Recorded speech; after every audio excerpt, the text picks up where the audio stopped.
नमस्कार, मी डॉक्टर धनंजय वारे. एक कार्डिओलॉजिस्ट किंवा हृदयरोग तज्ञ म्हणून खूप वेळा कोरोनरी एंजिओग्राफी सांगतो. परंतु कोरोनरी एंजिओग्राफी म्हणजे काय, चला जाणून घेऊया. हृदयाला लॅटिन भाषेमध्ये कोरोनस म्हणतात आणि एंजिओग्राफी म्हणजे रक्तवाहिन्याची तपासणी. थोडक्यात कोरोनरी एंजिओग्राफी म्हणजे हृदयाच्या रक्तवाहिन्याची तपासणी होय. ती करतात कशी? एंजिओग्राफी करण्यासाठी आवश्यक असणारे मशीन त्याला म्हणतात कॅथलॅब. ही ती कॅथलॅब मशीन आहे. या एंडला एक टेक्निशियन असतात, ते आहेत आमचे गणेश, आणि त्या एंडला एक टेक्निशियन असतात, ते आमचे राहुल.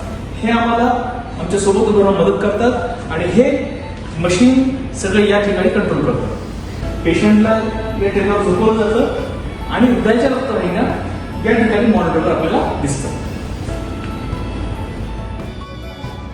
हृदयाच्या रक्तवाहिन्या चेक करण्यासाठी साहजिकच आपल्याला तिथपर्यंत पोहोचणं गरजेचं असतं.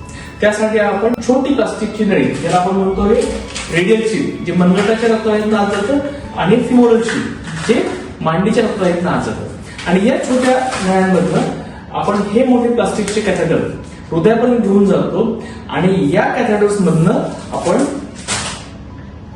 इंट्राव्हेनस कॉन्ट्रास्ट किंवा डाय हा इंजेक्ट करतो आणि त्याद्वारे आपल्याला रक्तवाहिन्या दिसतात आणि त्यामध्ये कुठले आजार असतील तर आपल्या समोर येतात. तर आता आपण या हातातल्या रेडियल शीट मधनं रेडियल 5 फ्रेंच टायगर कॅथेटर आपण इन्सर्ट करतोय. हे हृदयाच्या रक्तवाहिनीपर्यंत पोहोचतंय. पोहोचल्यानंतर आपण अशा पद्धतीने त्याची हालचाल करतो की ते बरोबर हृदयाच्या रक्तवाहिनी जाऊन बसतं. हृदयाला महत्वाच्या 2 रक्तवाहिन्या असतात. एक लेफ्ट मेन कोरोनरी आर्टरी, जी लेफ्ट एंट्री डिसेंडिंग म्हणजे LD, left circumflex coronary artery यामध्ये डिवाइड होते, आणि उजव्या बाजूला असते राईट कोरोनरी आर्टरी. थोडक्यात हृदयाला 3 महत्वाच्या रक्तवाहिन्या असतात.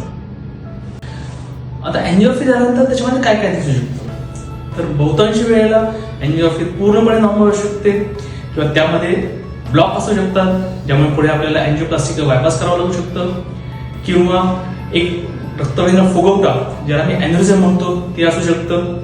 हृदयाच्या रक्तवाहिनीवर हृदयाच्या मांसाचा एखादा तुकडा येऊ शकतो, ज्याला आपण मायोकार्डियल ब्रिज म्हणू शकतो. अशा वेगवेगळ्या प्रकारचे हृदयाचे आजार हे आपल्याला दिसू शकतात. मित्रांनो, कोरोनरी एंजिओग्राफी ही वैद्यक शास्त्रातल्या सर्वात सोप्या प्रोसिजरपैकी एक आहे. परंतु त्यामधनं जेव्हा काही दिसतं ते जीवन मृत्यूचा फरक करणं असू शकतं.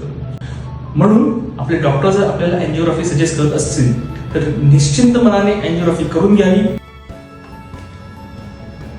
अशा या व्हिडिओतून तुम्हाला काहीतरी उपयुक्त माहिती मिळाली असेल. हृदय किंवा कोरोनरी एंजिओग्राफी याबद्दल कुठल्याही प्रकारच्या शंका असतील तर मी स्वतः डॉक्टर धनंजय वारे, माझ्यासोबत डॉक्टर महेश झरे आणि आमचे तज्ञ टेक्निशियन श्री राहुल जाधव आणि श्री गणेश पेठेकर आरोग्य हॉस्पिटल इथे सदैव उपलब्ध आहोत. तोपर्यंत धन्यवाद.